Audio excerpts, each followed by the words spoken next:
శ్రీ గురుభ్యో నమః. అందరికీ నమస్కారం అండి. ఈరోజు మనం పద్మపురాణంలోని మాఘపురాణంలో 16వ అధ్యాయం చెప్పుకుంటున్నాము. మృకండుడి కాశీయాత్ర. ఆ తరువాతి కథను వశిష్ఠుల వారిట్లా చెప్పారు. పతివ్రత రత్నాలైన నలుగురు భార్యలు తనను సేవిస్తూ ఉండగా మృగశృంగుడు సత్క్రియలు చేస్తూ ఆదర్శ గృహస్థయి ఉన్నాడు. అట్లా ఉండగా కొంతకాలానికి ఆయనకు జ్యేష్ఠ భార్య అయిన సువృత్త యందు ఒక కొడుకు పుట్టాడు. తండ్రి వాడికి జాతకర్మాదులు చేసి మృకండు అని పేరు పెట్టాడు. తన కొడుకు వంశోద్ధారకుడు కాగలడని విశ్వసించి ఆయా సమయాలలో చేయవలసిన విధులను చేస్తూ వచ్చాడు. మరికొంతకాలానికి మృగశృంగుడికి కమలలో ఉత్తముడనే పుత్రుడు, విమలయందు సుమతి అనే కొడుకు, సురసయందు సువ్రతుడు అనేవారు జన్మించారు. తండ్రి వారికి కూడా శ్రౌత విధులు సక్రమంగా చేసి వడుగు చేసి గురుకులాశ్రమ పద్ధతిలో వేదాంగాలు చెప్పించాడు. వారు కూడా తమ పేర్లకు తగినట్లుగా అన్ని విధాలా బుద్ధిమంతులై ప్రవర్తిస్తూ ఉన్నారు. కొడుకుల విద్యలు పూర్తి కాగానే మృగశృంగుడు మృకండునికి ముద్గల మహాముని కూతురు మరుద్వతితోనూ, ఉత్తమునికి కణ్వుని కూతురు విమలతోనూ, సుమతికి సుమంతముని సుత సత్యతోనూ, సువ్రతునికి పృథుమహాముని పుత్రిక ప్రియంవదతోనూ వివాహాలు జరిపించాడు. భార్యలతో, కొడుకులతో, కోడళ్లతో మృగశృంగుడు చిరకాలం సుఖంగా గృహస్థాశ్రమం వెళ్ళదీసి కొడుకుల చేత యజ్ఞయాగాలు చేయించి ఏటా తప్పకుండా మాఘస్నానాలు, దాన ధర్మాలు చేస్తూ వాళ్ల చేత చేయిస్తూ శివార్చన చేస్తూ దేవ పితృ ఋషి రుణవిముక్తుడయ్యాన్ని సంతృప్తి పొందాడు. వయసు పరిపక్వమైంది. భార్యలకు కొడుకులకు నచ్చజెప్పి తపశ్చర్యకని వనానికి వెళ్ళిపోయాడు. సంసార బంధం సునాయాసంగా తెగగొట్టుకుని మృగశృంగుడు అడవిలో మృగాలలో మృగంలాగా ఆహారం ఏది దొరికితే దాన్ని తీసుకుంటూ చివరికి అవి కూడా వదిలిపెట్టి మహాతపస్సు చేసి శరీరాన్ని వదిలేసి బ్రహ్మలోకానికి వెళ్ళిపోయాడు. అక్కడ కొంతకాలం బ్రహ్మతో సమానంగా ఉత్తమాసనం మీద ఉంటూ అందరి మన్ననలు పొంది బ్రహ్మమానసపుత్రుడై రుభువు అనే పేరుతో భూలోకంలో పుట్టి నిదాఘుడనే వాడికి ఆత్మవిద్యను ఉపదేశించి తిరిగి ఉత్తమ పదానికి వెళ్ళిపోయాడు. కాలచక్రం గిర్రుమని తిరిగిపోతూ ఉంటుంది. మృగశృంగుడి భార్యలు ముసలివారైపోయారు. ఏ పనికి ఓపిక లేక ఒకరి మీద ఆధారపడి కాలం గడుపుతున్నారు. కొడుకులు, కోడళ్ళు, అత్తలకు భక్తి శ్రద్ధలతో సేవలు చేస్తున్నారు. అట్లా ఉండగా మృకండుడికి తప్ప మిగతా ముగ్గురు సోదరులకు కొడుకులు పుట్టారు. ఆ ఆనందం తనకు లేకపోయింది అని మృకండు కుమిలిపోయాడు. నిజమే కదా, ఎన్ని ఉన్నా సంతానవిహీనమైన సంసారం నిస్సారం.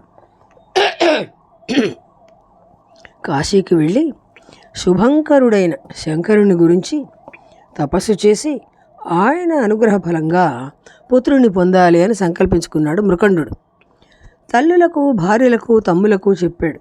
అందరూ వారణాసికి వెళ్ళి శివుణ్ణి అర్చించి ధన్యులవుదాం అనుకున్నారు.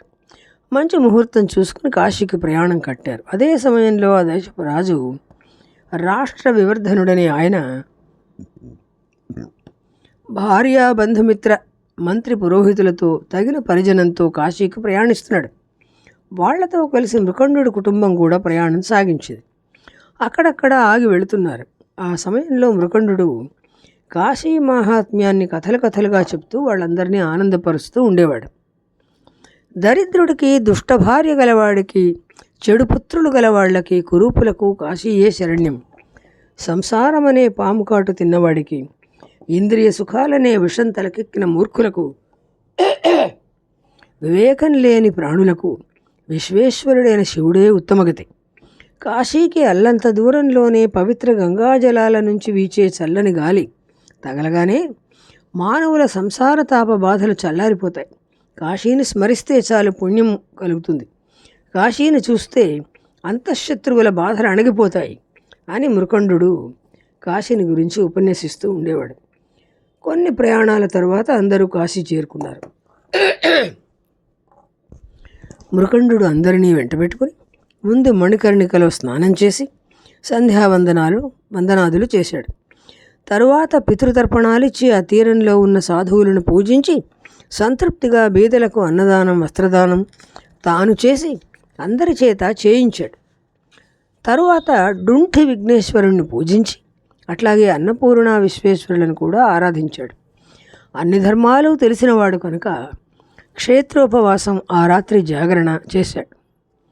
వేకువజామున అందరితో కలిసి అన్ని ఘట్టాలలో స్నానాలు చేశాడు. సంధ్యావందనాదులు అయిన తరువాత ఆగమవేత్తలు చెప్పిన ప్రకారం డుంఠి విఘ్నేశ్వరుని ఆలయం దగ్గర లింగ ప్రతిష్ఠ చేశాడు. ఆ లింగం మృకండుడి పేరుతో నేటికి ప్రసిద్ధమై ఉంది. అట్లాగే తల్లులు నలుగురు తమ తమ పేర్లతో శివలింగ ప్రతిష్ఠ చేశారు. డుంఠి వినాయకుడికి ఎదురుగా మృకండీశ్వర లింగం, దానికి ఎదురుగా సువృత్త ప్రతిష్ఠించిన సువృత్తేశ్వర లింగము ఉన్నాయి. సువృత్తేశ్వరుడికి తూర్పుగా కమల ప్రతిష్ఠించిన కమలేశ్వర లింగం ఉంది. వినాయకుని ముంగిట విమల నెలకొల్పిన విమలేశ్వర లింగం, ఆ లింగానికి ఈశాన్యంగా సురస స్థాపించిన సురసేశ్వరుడు ఉన్నారు. మణికర్ణికా ఘట్టానికి పడమరగా మృకండుని భార్య మరుద్వతి ప్రతిష్ఠించిన శివలింగం ఉంది.